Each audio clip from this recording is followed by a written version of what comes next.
Hi students, it's lovely to be able to chat with you. I will be, fingers crossed, hopefully back on Wednesday so we can cook our fruitcakes ready for our wonderful cake decorating unit. I thought I would just do a little recording because I felt some of you were on the wrong track when it came to looking at some cake designs and thinking about who you were going to do it for and when it would be ready. So the first thing is this cake will take us most of the term. It's a fairly short term and due to exams and everything, I think we'll be having to be finished by about week 7. So we will be working on this each week, and it's really important to use these lessons while I'm not there to start your designing and planning. So a few of you mentioned that you'd like to do it for Mum for Mother's Day. While that is such a lovely idea, it won't be ready by then because Mother's Day is in 2 weeks and we haven't even started cooking yet. So if you're wanting to make a cake for Mum for Mother's Day, you might want to have a think about making a butter cake or a sponge cake or something at home, which is great because it's all good practice anyway. But this cake, which is a decorated fruit cake, won't be made ready to be given to anyone until June. So just keep that in mind when you're designing. So you should all have your little booklet, which has got this on the front. So inside that, if you can all turn to the page that's got the design information on it, choosing a design. So I asked you to have a little think about who you're going to design this for. So I've heard from maybe half of you. The rest of you, I don't know what you're planning or thinking, but it is really important that you narrow this down. So I know a couple of you said, I'm going to do it for some friends, but it really needs to be for one person unless they've all got lots of different interests, lots of interests that are similar. Because when you're designing a cake and it's only 7 inches, which is about 20 centimeters, you need to have a really good idea of what you're going to put on that cake because you can't put everything on it. It's only got a certain amount of space.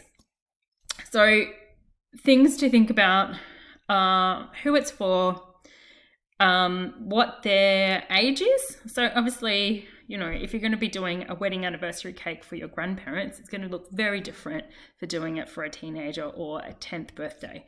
So this is why it's really important, and I asked you to do some really good brainstorming. I'm not sure whether you actually got around to doing that, but if not, can you do it today, please?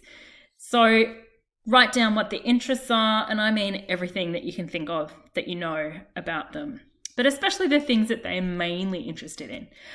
So yeah, is it a birthday, a wedding anniversary, another special occasion? It might be a christening if there's a baby in the family.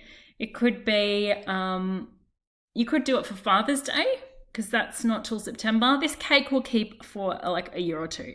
So the whole idea is that whatever we put on this cake, it's non-perishable. So I noticed a couple of you saying, oh, I'd like to put some chocolate dipped strawberries on it. They will go off in 2 days, so we can't do that. This is a long-term preserved cake that's going to last for months or a year. So you need to think about that when you've got that in mind.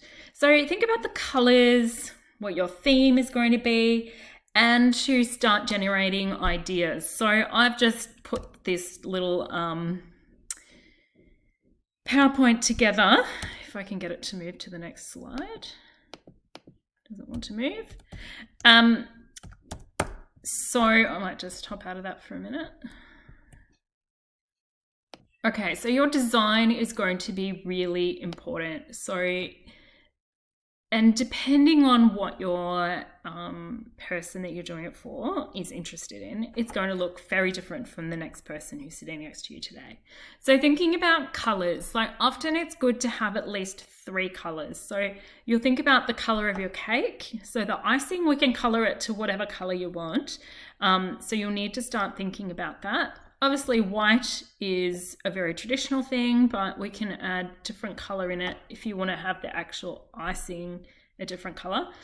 And then think about the decorations on the top. So obviously we've got a bit more of a themed, probably a birthday cake with Finding Nemo theme there, or there's one with some flowers all over it, and there's some little Christmas characters. There's one of your little minions down the bottom, or a car that you can make to sit on top of a cake. So thinking about that gives you an idea then of colours and shapes and designs. So we need to have an overall theme, which will then help us choose our colours, shapes, and whatever else we're going to do. So you can, think about something that's quite traditional if you're doing it for more of an elderly person, something a bit more modern, or if it might be a novelty kind of idea, it might be a character that these people are into. So that gives us an idea of what to do based on, what the person is. So I just thought I'd put in here, these are a couple of traditional wedding cakes. So fruit cakes that are covered with fondant icing, and traditionally that is what people would have had as a wedding cake. So I have decorated quite a few wedding cakes a bit like this one on the left. This one on the right is a little bit more fancy. So all of these, can you see all these sort of look like draped ribbons and flowers? They're all made out of icing. So all made out of like a sugar paste, and they are molded.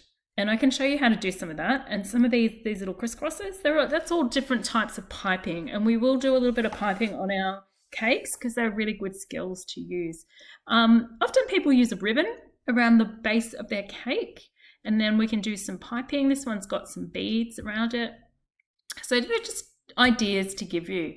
Whereas nowadays, modern cakes are quite different. People have gone away from a fruit cake and they've gone into more butter cakes or mud cakes or different types of cakes. And this one here, where it looks like a lot of the icing's been removed or not much icing put on it, these are called the naked cakes nowadays, and they're really popular. So it's very small amounts of buttercream on it, and it's okay to see the side of the cake, whereas traditionally we were trying to hide the cake. So this one here is another, it's got buttercream on it. Sometimes the sides of this cake is done with chocolate. White chocolate is often quite a common thing, even with fresh flowers, and this one's got a lot of fresh fruit, which is more like a flan filled with cream or custard, to just give you some ideas. So celebration cakes nowadays are, a range of different types of things. These are just some that show you the inside to do with the cakes, and then the outside. Buttercream's become very popular. Traditionally, I suppose, especially Australia or England, the fruitcake was the common one. And then you would have maybe had, like a sponge cake or just a butter cake for a birthday cake or something like that. Whereas nowadays, people even have these for important celebrations such as anniversaries or even weddings. Very much more of an American style cake or European style cake. And you can see that lots of different versions. And I've made different cakes a bit like this, and I'm sure some of you have seen them or tasted some like that as well. So it's just to give you an idea of what's out there. We're not doing that at the moment. If we get time at the end of term, we might do a decorated butter cake, but at the moment we're focusing on the rolled fondant. So this is what I want you to focus on today, is your cake is a gift for someone. So what will it look like? I don't know if you've ever done a mood board, but it's basically you collect different images of things. It can be done on a piece of paper if you've got access to magazines and things, or it can be done digitally. And I'm thinking that you'll open up a Google Doc and do that. So these are just two examples. Someone's done it for a wedding cake. So looking at the color of the bridesmaids, dresses, looking at the color of flowers and table settings to make it an overall idea of theme of color. So you might want to start by doing something like this. You might pick out like a color of a ribbon you find somewhere and click and paste that into your mood board. You might see some flower decorations that you like, or some little fondant animal that you think, oh, that's cute, let's pop that in there. It doesn't matter whether you do it eventually, but this is just to get ideas. So I would really like you to have that done by the end of lesson today, and I think you should have time to do that. So think about the shapes and the colors, decoration ideas. I want you to go crazy with this and have lots of fun. But it's really important that you do not get set in your head you're going to use chocolate or fresh fruit or buttercream, because we're not using those for this type of cake. Okay, it's that rolled out icing, which is like this one here, this wedding cake. And you can't use anything that's perishable. So anything that's going to go off quickly, being fresh fruit, buttercream, cream, chocolate, we're not using for this cake. That's a different style cake, which we will hopefully be able to do an example of later in this term. So today, work on those things, open up a Google Doc, pop in all the different pictures and ideas that you've got. It doesn't matter how crazy or how simple they are. This is how you start designing your cake.